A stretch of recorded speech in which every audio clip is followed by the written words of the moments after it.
আজকে আমার কাকিমণি happy birthday. তো এই দেখো, হাই।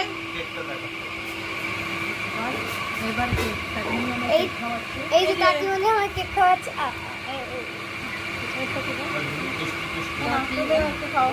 এটা আমার পিসি। হাই সবাই হাই। কিছু মাঝে আসছে না কেন? এই যে আমার সোনা বাবা, এটা আমার সোনা মা, এরা কেক খেতে ভালোবাসে তাই কেক আনা হয়েছে। এটা কি চকলেট? ও এটা তো আমার কাকা, এটা আমার কাকা। চলো টাটা, বাই বাই, গুড বাই, আর লাইক এন্ড সাবস্ক্রাইব।